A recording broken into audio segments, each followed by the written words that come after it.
All right. Well, so just a quick intro for those of you joining us. I'm here with one of my best friends and former business partner, Lee Smallwood. And we're going to be talking about a bunch of different stuff, primarily around entrepreneurship and our experiences as part of a co-founding team for the company Gradible that we worked on together and was ultimately acquired by CommonBond.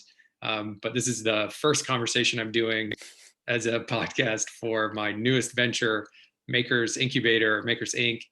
And basically, what I'm trying to accomplish is to create a community and a product experience that helps people in the beginning phases of the entrepreneurship challenge, learning product design and entrepreneurship skills. So if you have an idea or a problem that you want to solve, an idea you want to bring to life, hopefully I can help with some of the sort of frames of mind, ways of thinking, tools and resources that we've picked up along the way and helped us in our journey. And hopefully we can make your path a little bit more smooth.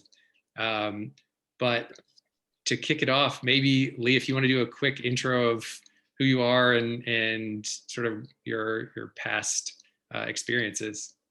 Yeah, for sure. Thanks for having me as well. Very excited and honored to be the first guest on this on this series. So as you can probably tell, I'm from the UK. Grew up there, went to school there, went to university there, and that is where I first started dabbling in entrepreneurship. Had 2 or 3 different businesses, which all gloriously failed. And then I spent the sort of first portion of my career in financial markets. So I was trading specifically fixed income securities. Did that for about 5 years, but that entrepreneurial fire still burned strong. And so eventually I left that industry. I walked away from that role in business, moved to the US, joined a fast growing non-tech startup called Tough Mudder out here in the US. So that was my first sort of taste of real company growth experience.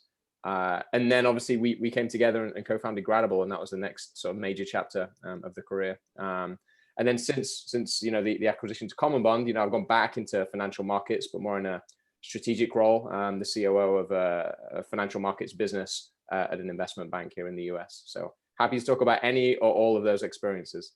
Yeah, so I'm particularly interested in, you mentioned that you had a number of different endeavors that gloriously failed. I'm curious to hear more about those, in part because I think a lot of times people think about entrepreneurship and they just think about the success stories.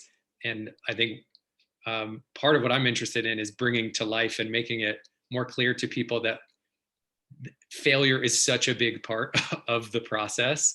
So I'd love to hear about some of the things that you tried that didn't work. Absolutely. And I'm laughing as I'm thinking about this. I think we may have never even spoke about this. So I get to university, I'm hungry to meet like other people who are interested in business and startups. And we end up having a conversation about this company that became quite popular in the UK called rnbringtones.com. And so back with the old Nokia phone, someone had coded in R&B songs in ringtone format that you could download to your phone, and they'd made like £1 million.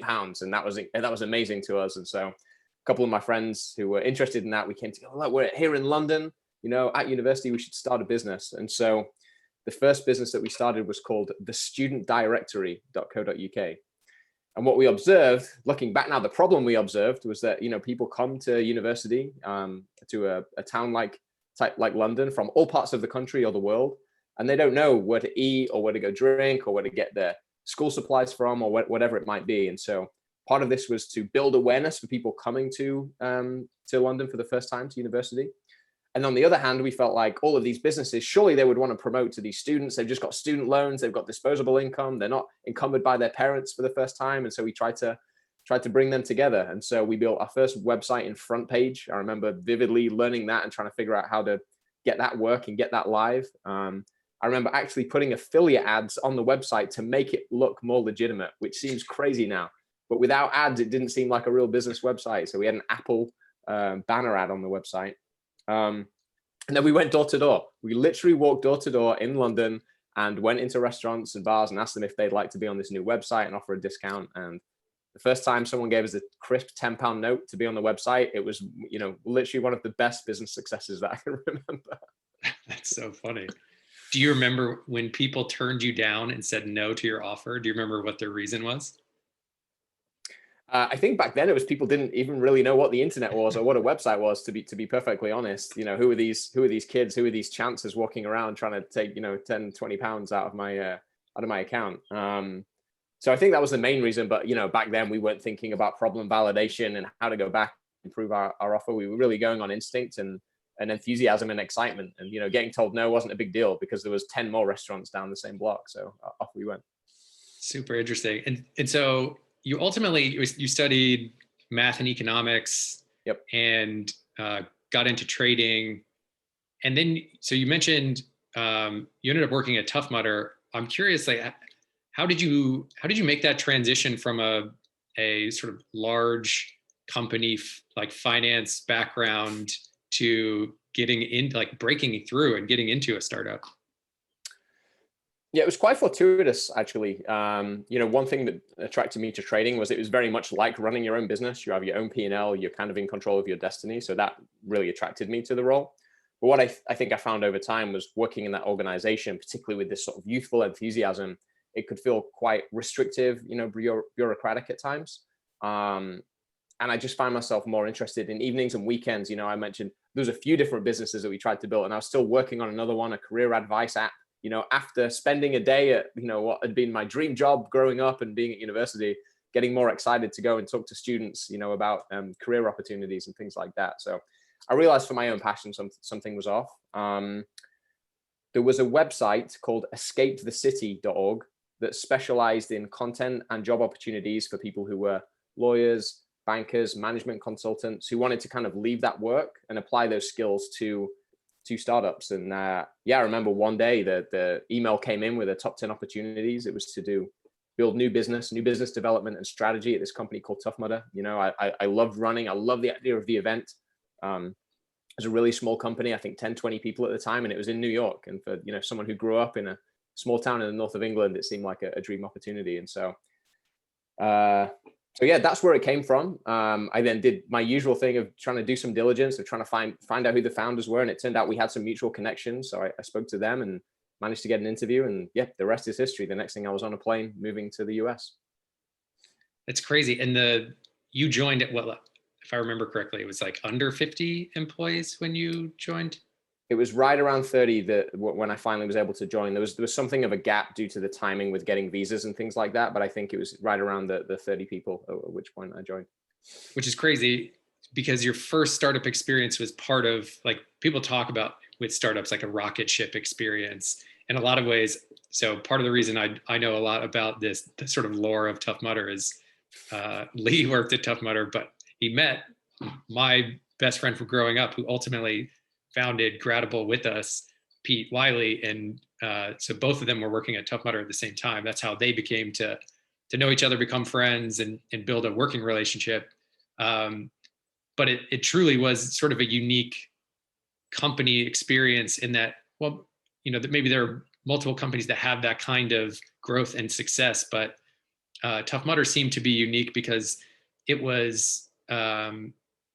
wasn't a purely digital startup that was scaling really, really quickly. It was an events company. Maybe if you could share a little bit about like what were the like components of that business that allowed it to grow so rapidly? That's a great question, and there's so many things I want to hit on here. So just firstly to address the Pete issue, our third co-founder, I believe we actually started the same week, so we definitely became fast friends, and that was kind of the start of us talking about what Tough Mudder could be doing differently and building new businesses, and ultimately deciding, along with you, Grant, to go off and do something on our own. The other thing that I think is worth mentioning is this was as you say, really fast growing startup. I think we quadrupled in size over the year that I was there. But it wasn't based in Silicon Valley, and not everyone was a developer. And so actually I felt like I came in as one of the most technical people in the business. So was able to do things like build things you would never imagine, build a model of people running through a course to make sure that we were building the obstacles big enough to not have backups in lines, or working on our pricing model to optimize how much revenue we would make. So that was a really interesting way to bring that kind of skill set into, as you say, what was otherwise a very, very non-technical company in terms of the delivery. I think the reason for the success and the growth was a few themes that were really interesting. One, it was very, very timely as it relates to social media for a couple of reasons. One is the advertising model. I think Facebook ads were just starting to really take off, and credit to the founders, they found a huge arbitrage opportunity here where cost per clicks and getting people to the website and signing up was so low because the platform was so nascent. And I think, Pete was the big driver of that. And I believe they actually wrote a case study on us at Facebook. So I think it's always good to think about what are your marketing channels and be on top of what new channels are as well, as a way to attract eyeballs and attention to the business that you're building. But two is it was innately social anyway. These were real grandstand like life accomplishment moments for people. So people love to post and share photos and videos of them doing and finishing a Tough Mudder. It was naturally quite a viral content producing business. So that was really interesting. And then I think this trend towards like experiences over goods, there was a lot of talk around that at the time, and people starting to allocate capital to things that really brought them joy and that they could do as a team. So, you think about Tough Mudder, it was actually usually you go with a group of 9-10 people. Back to that advertising model, if you can get one person to sign up through Facebook, they're probably going to tell 5 to 10 of their friends. So it had lots of sort of what I would call like viral loops to massively increase the number of people and the number of eyeballs on the business. So I think they were some of the key drivers of how it grew so quickly in such a short amount of time. Yeah, it's so interesting. The more time I've spent working in startups and thinking about business, which I'm not sort of traditionally trained in, the more like distribution and marketing is such an important piece of the puzzle. And if, as someone who's sort of a product designer by trade and maybe spends the lion's share of my time thinking about the product experience and how to make it as good as possible, which obviously is incredibly important, it's always very humbling to remember, you could create the best possible widget, the best possible thing, and if no one's using it, obviously depending on what your goals are, but if no one's using it, if your goal is to create a business out of it, then you're failing. I think that, just to jump in there, that's a really good point though. So yes, I agree with that. And though, I think the other thing that Tough Mudder did really well, the piece of the puzzle I may be missing there, is a lot of really, really good gathering of data and constant improvement. So after every event, there was a post-event survey that we combed through in detail. We spent a lot of time looking at what is the optimal number of obstacles on a course and what are people's favorite obstacles and how far away from town and are people happy to travel and things like that. So absolutely, yes, it's like you need to get eyeballs and find the way of doing that most effectively. But then I think if the experience hadn't been great, you might have had a good 1 or 2 events, but ultimately it would have died out. But I think what the company did really well was constantly look for ways to improve the offering and think about how do you retain people and how do you get them to come back for something that for many people is, maybe a one and done. And how do you expand? I think they expanded really quickly and found new markets and new geographies in quite a prudent fashion. So that's super interesting. You're bringing up something that I've been thinking about recently. It's the idea of getting feedback, and obviously there are a bunch of different ways of doing that. Having like a post-event survey is like one great way to get a ton of feedback really quickly. But like thinking about, okay, how can I get feedback from users and how can I iterate quickly to continue to improve? I'm curious, at Tough Mudder, how did they think about managing sort of incremental improvements while at the same time thinking and balancing investments and being innovative and doing, entirely net new things that could make big jumps forward?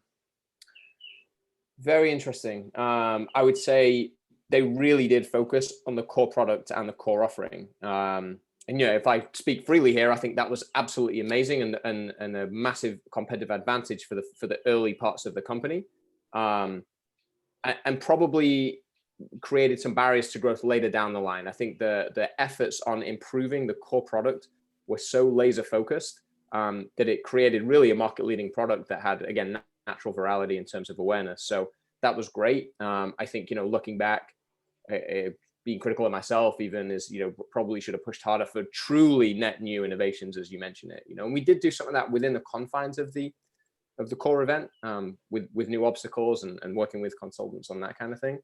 But in terms of realizing that what Tough Mudder really had was an operating model for putting on large scale events that people loved to share and talk about. And so how could you copy and paste that to other event opportunities? You know, we had an amazing team of event staff who were able to handle, you know, events of 20, 30,000 people in a single day, which is crazy, you know, to think of just a small team. You know, the whole team was less than 100 even at the end of that year. And I think that was kind of the steady state. And again, when I joined, it was 30 people. So to think that such a small group of folks were able to handle such a large logistical effort with parking and start times and dealing with people at the end of the race and stuff like that. So, so fantastic job. And I think, yeah, I think, you know, I think the innovation was really, really well done on the core event product. But there was probably more opportunity to think broader for big net new opportunities.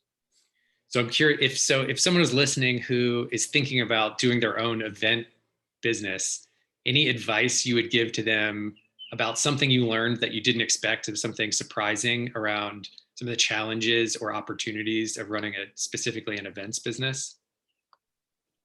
I think the biggest, I don't know if it was a surprise, but when the penny dropped for me that this is a business where if you do it right, you start receiving money for the product before you actually have to put the product together, which is unlike pretty much anything else that one sells. And especially the way we did it with the pricing model, where the further out you booked it, the cheaper it was. We were able to encourage a lot of revenue prior to the event and then use that. And so this is one of the reasons that that company never had the need to raise venture capital, which I think is very appealing to a lot of, you know, entrepreneurs and people starting out, particularly in that kind of world, in that events business. So I think that was like really, really, really interesting. And I hadn't really seen or thought of a business in that way before. But it was really cool. So I think taking advantage of that as you look at event specific business, how can you create a ton of buzz?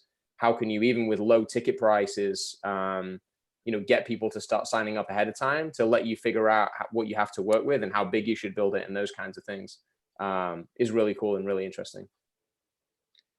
So you mentioned that you and Pete almost immediately started thinking about, like, part of your job was thinking about the business and how to innovate within the business and opportunities to do things differently. You're sort of set up to kind of partner up and start thinking about net new business opportunities, which clearly influenced the two of you to set out and do your own thing. So I'd love to hear from in your own words, how was the decision made? Like, what was the conversation between you and Pete when you both were like, you went from, okay, we're having beers and talking about one day doing this thing, and then ultimately you made the leap to do your own startup? That is a good question. I think we enjoyed working together, and we enjoyed the prospect of building businesses together. And I think for what we were looking to accomplish, we were probably at a different stage in our careers, life cycles, mindsets relative to where the company was. And so the company was growing like a weed on its core events, and that is really what the company was being built around. And I have, you know, no criticism of the company for doing that, and or the way that business was handled. I think it was just a little bit orthogonal to what it turned out. Pete and I had a similar vision towards building something from the ground up. So I think that's kind of where the shared interest and conversation started. I believe the final decision was in an establishment called the Blind Tiger over a couple of beers. You know, we just reached breaking, or at least I reached breaking point. I could be misremembering this. I mean, this is 10 years ago now, but I think I just reached a point of,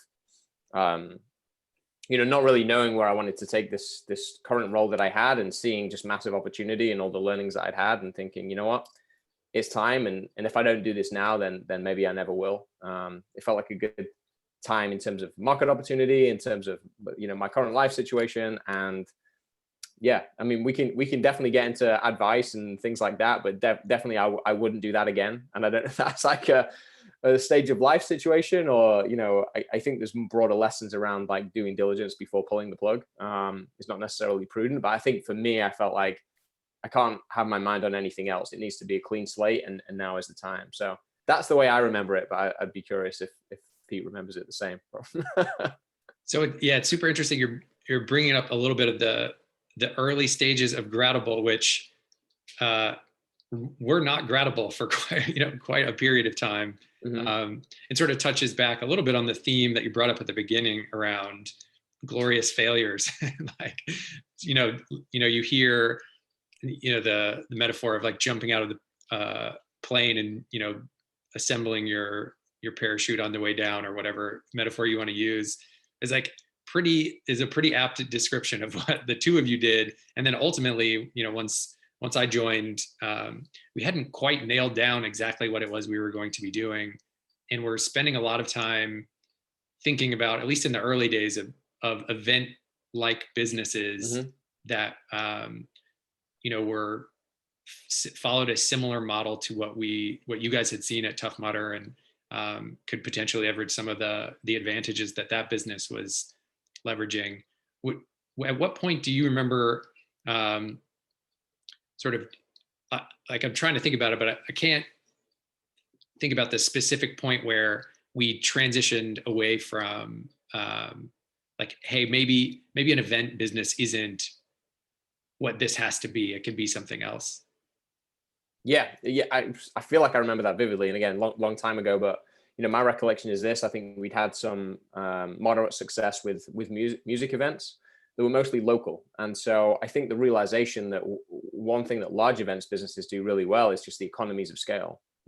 It's hard to get to the 2,000-3,000 people, but once you get there, attendee 4, 5, and 6, and 7,000, that is all revenue. That is all in your back pocket. And so I think, from what I remember, I think it was a realization that, hey, there's product market fit here, in the sense that musicians enjoy this, and guests enjoy this, but the path to scale is so incredibly difficult with this kind of infrequent small event model. I think at that point we'd built good relationship with some of the performers, and we're thinking about, hey, what other problems could we solve for them? Maybe this could be an add-on to to the events. And I think that's where we got into this, at least from what I remember, this world of crowdsourced, whether it's crowdfunded albums, or other ways to support artists. And then that got us into a world of, hey, there's a lot of opportunity with crowdfunding problems. And I think at the time, student loans had crossed $1 trillion outstanding, and I think that was the transition. It was like, hey, could we help crowdfund people's student loans? And that led to us speaking to a bunch of people who had student loans, and realizing actually their problem is more around understanding their loans and figuring out how to optimize their repayment. So that's how I remember the transition, but it certainly wasn't a clean one, and it certainly isn't one that I would want to go through again. So that's a really good point too. Like, in part, me not exactly even remembering how it happened, and you bring up the point that it wasn't really a clean transition, I think actually resonates a lot with me, because I think that's another sort of misconception. People think that there's like a light bulb goes off, and then you have the idea, which is the big, fully formed idea of like what the business needs to be and what direction you need to head. And that really wasn't our experience at all. It was much more of trying a bunch of things and continuing to incrementally refine the direction we were heading based on the feedback that we were getting from the people we were talking to.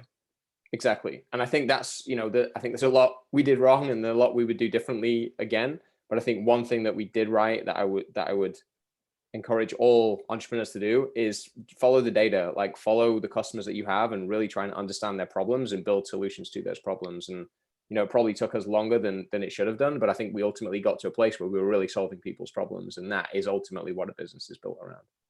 Yeah, so we finally got to a place where it didn't feel like such a grind. So like the music business felt like a tremendous grind, and a lot of times people talk about product market fit, and one of the ways they describe it is like when things start flying off the shelf, it's like you know it when you see it, you sort of feel it. And we started to have that experience when we started to narrow in and identify that like student loans were a problem, and we had no problem finding people with student loans who were looking for some way to solve that particular problem. Could you share a little bit more about how that felt, and sort of when you knew we were onto something? Yeah, so I think my experience is probably a little bit different than your guys here, but it more for me came from the nuances of student loans. For context, in the UK, college is much cheaper. Student loans are all issued by government. There's a fixed amount that everyone gets, and after graduation, there's no real interest rate. I think the interest rate is fixed to inflation, and it comes out of your gross salary, which is taken care of by your employer. You still pay for it. You just get a tax basically on your income until you've paid off the amount of your student loan. And you also don't pay that tax if you earn below a certain threshold. So it's all kind of taken care of. You definitely need it for most cases to go to university in the UK. And you definitely pay it back. But the way that it's handled almost makes it feel it's just kind of like, hey, this is just like a rite of passage to be able to attend university, and like at some point it'll be taken care of. When I saw that, numbers are like $1 trillion outstanding, the interest rates on student loans here, the delinquency rate was the highest form of consumer debt, it took me a couple of days to actually digest that information. I mean, to me, it's like, it was crazy. It was like, this is a for-profit business. It's actually highly detrimental. And I can see now why people are so frustrated and challenged by it. And that doesn't seem like the right answer. So that was the first thing. It was like, wow, this is a big deal. This isn't how it is in a lot of places. And there has to be a better way of doing this. I don't know what it is at this point, but there has to be a better way. And we were hearing people shouting loud that, hey, as you said, we didn't have any difficulty finding people with student loans who wanted to sort of solve that problem in some way, shape, or form. So I think that was when I felt like, hey, student loans is where the business is going to be. I think it took a little bit of time to figure out exactly how we were going to add the most value to that problem, though. Yeah, so I think one of the things I'm particularly interested in is, so we were transitioning away from a event-based business to what ultimately became a technology-based business. Mm-hmm. And you were like, each of us had sort of varying degrees of technical ability at the time, but none of us could honestly call ourselves a technical founder. You sort of managed a lot of the product development in the early days. Could you share a little bit about sort of how we tackled that, what your experience was like doing that? Yeah, it's hard to remember exactly, but I remember, being somewhat technical, but have never done any formal computer science training or coding. I mentioned even earlier, like building a V1 of a website on front page. And I think I'd done some Dreamweaver in school, like some of these old school platforms to build websites. So I guess the only advantage that I had really was that I just knew it was possible and I'd done it before. And so when I found stuff like WordPress, to me, it was like, oh, this is way easier than front page or Dreamweaver. Whereas I think in many cases, it's still quite inaccessible. But yeah, I remember thinking like, oh, this should work. And then just, through Google and YouTube and templates, being able to get to something close enough for what we wanted to test. Because at the time it was just, hey, this needs to pass the sniff test. Someone who's never seen or heard of this business needs to go to a URL that sounds real and on a website that doesn't look like it's a scam, and be able to do the basic functions and interactions that we need to see whether there's appetite and interest in what it is that we're offering. So with that kind of North Star, it was hard work, but it was actually really fun. It was some of the more gratifying moments was taking something that was just an idea and actually making it live and putting it out into the world. So I look back fondly on the experience, albeit, probably being in the weeds was not as fun as I now remember it to be. And also always knowing that, this was never a long-term sustainable solution for what we probably wanted to build. But nonetheless, taking it from idea to something that was live on the internet was pretty exciting. Yeah, I guess the thing that is so interesting to me now is that when I look back and I think of, okay, 6, 7, 8 years ago, if the sort of no code or low code movement was where it is today, we would have been in a position to do so much ourselves, that we were able to create the sort of facade of a product experience of an application through WordPress, and then ultimately had to get pretty in the weeds with outsourced development to build something that was a bit more dynamic, and that sort of met our needs to measure product market fit and see if our solution was working. And the reality is today, there's just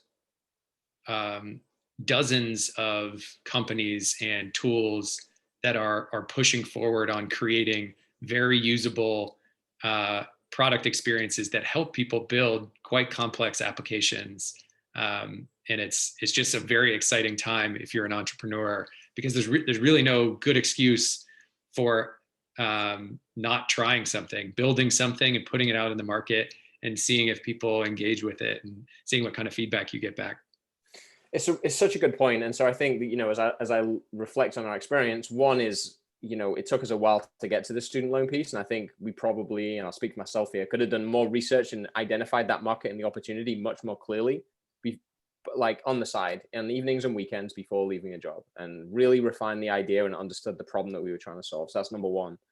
Number two, though, is another reason that I felt like I had to leave is building something from scratch with minimal coding skills on a new platform back then took a lot of time, and so I couldn't really be doing that to the speed that we needed to on evenings and weekends. And so, it's all well and good for me to say now, oh, that was kind of cool that we built this stuff, but like the amount, as you say, the amount of hours that was spent, and then having to outsource and find out where your limit is, and then start pulling in different help to build ultimately basic functionality to test whether this actually is a long-term viable solution, was very time consuming. So if you fast forward to today, what would I say? I'd say spend more time really understanding the market that you want to attack. But then the V1 is so much quicker and easier to build with the tools that are available today. I mean, I would be curious to hear your view on this, but I'm sure something that looks better, works better, and just is better would have been, creatable in a much, much shorter amount of time. And then we're having conversations around how people are interacting with the platform as opposed to spending that time building the platform. Yeah, no, it's a great point. So there are a number of tremendous advantages to what's going on with the no-code movement, and speed of delivery is one of the biggest one. That's one of the, fundamental advantages of a startup, a small early stage startup, is speed and agility. The other thing is that it's so cheap. Like you can, you don't, the traditional model of, paying someone to build something. So if you're a non-technical person, like traditionally technical, you don't have a computer science degree, we'll say, or have experience with coding. Like you have one of two options. Either you find someone else who's going to be a technical co-founder and sort of sign up to be a part of this journey with you, which is hard to do, just candidly. My hypothesis is there are way more people who have ideas of businesses that they want to start than there are competent and interested technical co-founders to start those startups with them. And your other option is to pay someone to build the site for you, or at least that's what it used to be. And now, as you said, you can get out your V1, you can build an MVP, and you can test the market and identify if your hypothesis, if your potential solution has some legs. And then it's maybe a good transition into, I'd love to hear your thoughts on fundraising, because I think that's kind of like the elephant in the room. Of course, there are two schools of thought there today too. If you're going to do your due diligence while you've got another job and you're doing in your nights and weekends, you're building something out, it is much more possible these days to build a profitable business that you can scale and ultimately turn into your primary, job, and then ultimately scale it up as big a business as you want it to be without having to fundraise. But it's obviously another possibility is to and there are certain businesses which should fundraise, certain businesses that can only get off the ground by fundraising. So I'm curious to hear how you think about your experiences with the challenges of fundraising. Well, fundraising isn't fun, regardless of what anyone would tell you. I also take issue just with the environment that I feel like we're in, where we sell. I feel like we overly celebrate fundraising and valuations relative to business success. I mean, again, having been through it, there's definitely a feeling of relief once money has been raised, and we tend to see the stories of people for whom it was easy and there's very large valuations and it didn't take long. But for the vast majority of entrepreneurs, this is a multi-month, if not a multi-year process, and dozens, if not hundreds of meetings.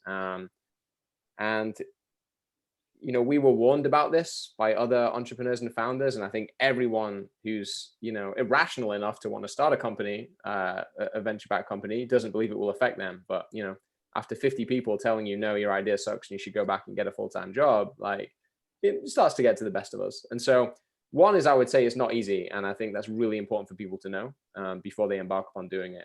and really, really know that as well, and have that expectation that if they want to go down that path, it's a long, hard road. So that's the first thing. The second thing is, it really depends on the type of business. And that's why I kind of harp a little bit on this, like we shouldn't glorify fundraising for fundraising's sake. Now, if you have a business that is able to grow very quickly based purely on financial inputs. And by that, I mean, you found a marketing channel whereby if you spend $1, you can make $2, then absolutely the more money you can get and to continue to scale that profitably probably makes sense. Especially part two is if there's other competition. So if there is a market share to be won, then probably it makes sense to spend the time and invest the time trying to raise outside capital to build and win that business.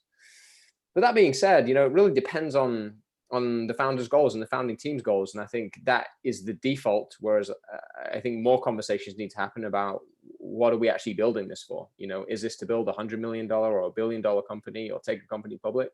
Or actually, do we want to do this because it's fun and interesting and it solves a cool problem? And, as long as we make enough to be happy, then that's cool as well. And I think I don't advocate for one or the other. I would encourage entrepreneurs to have that discussion though, and think about it more than probably people are, and certainly more than I think we probably did. Yeah, and to build off of that, I think fundraising is hard, period. And then it's even harder when you have to. And so I think that was like one of the biggest takeaways for me is that the approach of, hey, jump out of the plane and build the parachute on the way down, just exacerbates the stress and the challenges of doing a startup. Like building a business is difficult no matter what. Mm-hmm. But if you aren't quite sure what kind of business you're going to build, you're not 100% confident that you have a solution that people are either signing up for, in droves or paying for your product hand over fist. Like if you're not super confident that you already have a solution to a problem, trying to fundraise is not going to work because people aren't going to give you money to figure it out. Yep.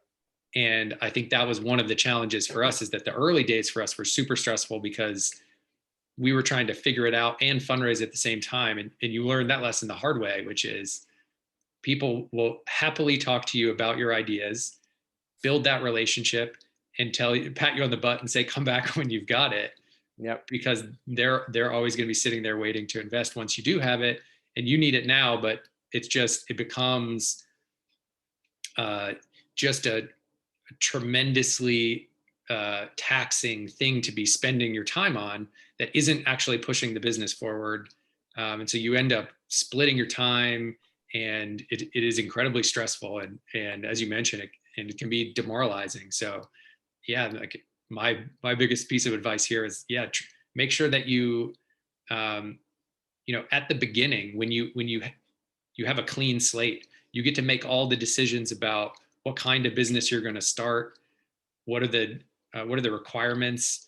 You don't need office space. You don't need to hire a bunch of people to figure it out. It's like, figure it out when, you're completely in control and you can talk to customers. You can rapidly change direction if you need to, try something, build something, figure out the real minimum viable product. What is the way to truly test demand?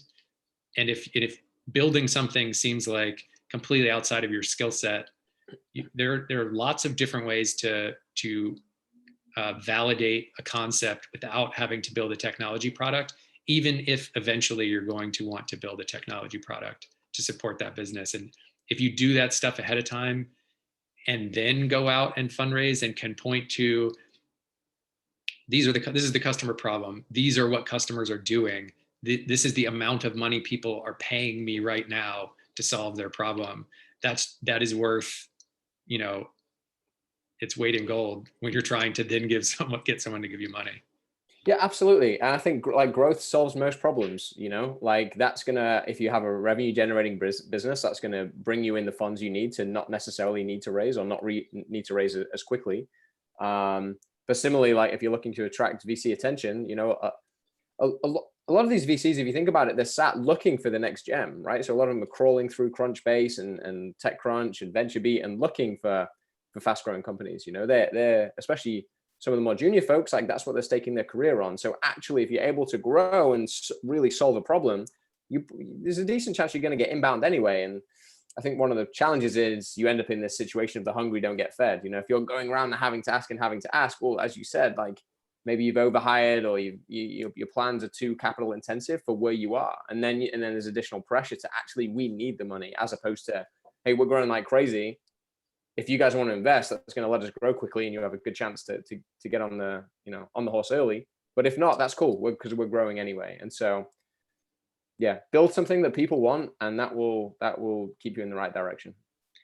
Yeah. So carrying along that thread, so ultimately we were able to find a real problem space, start building out a solution for people that was resonating, and had the opportunity to participate in AngelPad, the 7th class for that incubator.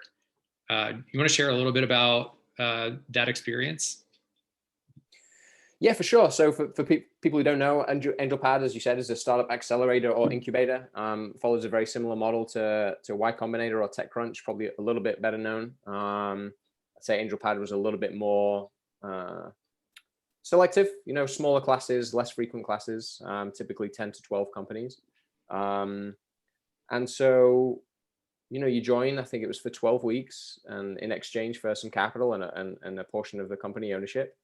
And before going in, I was most excited about learning around all the different facets of building a company, and maybe getting classes on digital marketing and product development and managing a team and stuff like that. And actually none of that happened.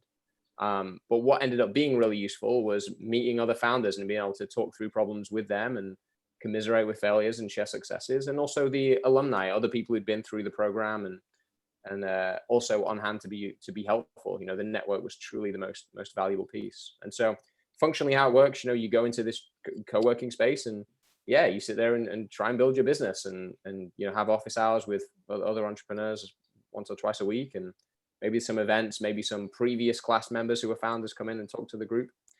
And then it culminates with demo day. So one of the benefits is the accelerator itself. AngelPad has relationships with a bunch of investors. And so one of the good things is you get an audience, captive audience with 100, 200 VCs. And so you get to pitch at the end. And so that's kind of how it worked. I think it has a mythical aura from the outside, but when you get in, you're just building the company like you were on the inside. But I think some of the benefits I probably didn't appreciate as well. So as I say, really the network of current and former and more successful founders and also the VCs. So that's probably my 2 cents on AngelPad. Yeah, it's a really good point on the sort of relationships in the community. Like one thing, you sort of hear this a lot, but we were fortunate enough to have 3 of us starting the company together and going through that process together. So we at least had, the support that came with working on the project with multiple other people. A lot of founders don't have that support, and it can be really, really lonely when you're out struggling by yourself and you don't have someone else to share that with. Yep. So, we graduated from AngelPad, ran the business for a period of time, and then ultimately were acquired by CommonBond. Maybe share what you can about the acquisition process.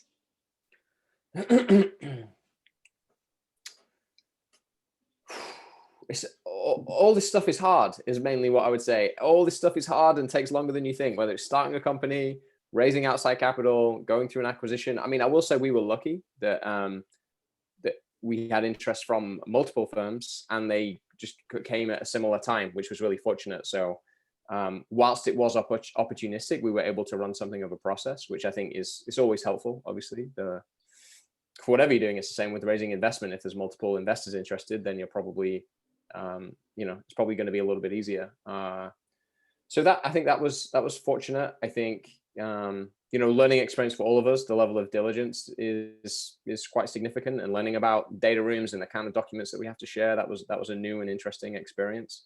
But it's tough. Like this is similar with investors. When you get to a point where that's something that you want to do and you're in a conversation, like you can't fabricate leverage. And so at the end of the day, we were sat and waiting at the whim of potential suitors. And so I think that was really tough, especially for people who really want to move a business forward, and you're trying to manage a team as well, and you're trying to figure out what that looks like in terms of how much you communicate, and just trying to ensure a good outcome for everyone across the board, investors and employees and founders as well. So I mean, unlike anything else I've ever been through, but a fascinating experience nonetheless. And it was really nice how it came together in the end, and we were able to get it done. I mean, yeah, it took longer than I thought, and was more involved than I probably even expected. But yeah, that's probably about as much as I can share. Cool. Yeah. And so I think one of the things I'm most interested in, so Pete and I ultimately ended up taking positions at CommonBond and working there for a period of time. Pete still works at CommonBond. And you ultimately transitioned back into a role in a larger financial institution. I'm curious how the entrepreneurship experience has impacted your work within a much bigger company. It's really interesting, and I think there's a step in between that might shed some light on this as well. Part of my reason for not wanting to join CommonBond was, I think I realized that as much as I'd learned about student loans, that was something that I didn't want to be my expertise and area of focus for the next portion of my career. And actually, I'd spent 5 years trading fixed income products earlier in my career, at the same time seeing that world had very little innovation and disruption. So actually, my goal was to start another company or join an early stage company within the financial market space specifically. There were a few green shoots of a couple of companies trying to do some stuff, but there wasn't much. And so how it happened was I found a mutual contact, someone who I'd worked with previously, who seemed to be connected to a lot of the early stage companies in the financial market space specifically.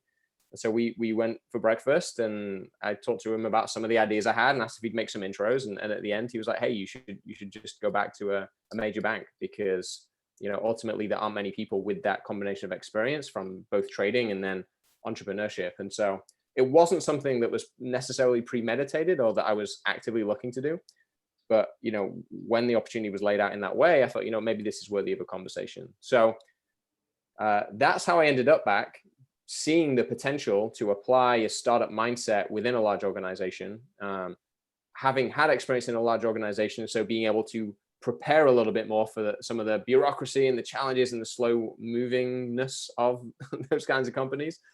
But then realizing if I was able to impart just a portion of the bias for action and like introducing technologies and new perspectives and design thinking and different tools and ideas that I and we had experienced over the past several years, that actually using that in addition to large brand name, large balance sheet, lot of resources, actually there was maybe a big opportunity to have an even larger impact. So so that's kind of what I brought here. That's how I ended up back there. And I think, I didn't think I'd still be here like 5 years later. And I think the reason I am is because slowly large institutions have caught up and realized there's an important need for this. And so being able to drive a lot of those changes, and maybe just to spend a couple minutes on what I actually do, a lot of that is running a lab that spins up new products and ideas very much in a startup like fashion. And so we're looking where the opportunities are and doing that sort of research within the financial market space and spinning up proofs of concept. That's the old company term for minimum viable product.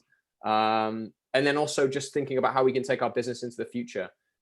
Historically, trading has been a voice and spreadsheet based business. So working on building direct API connections with our clients and capturing the data and using that to provide an even better service. So all of that to tie a bow in it and say, look, it wasn't what I was looking to do, but it's worked out as well as I could have hoped. And I think there's a lot of potential going forward. Very cool. So I've got one last question for you. So I'm at the beginning of this journey, again, starting a company, founding a new product in Makers Inc. I'm curious what advice you have for me. Ooh, advice in terms of building Makers Inc. Yeah, let's keep it on the business. Nothing personal. as opposed to a sub project, I guess is what I meant. Yeah. Makers Inc. overall.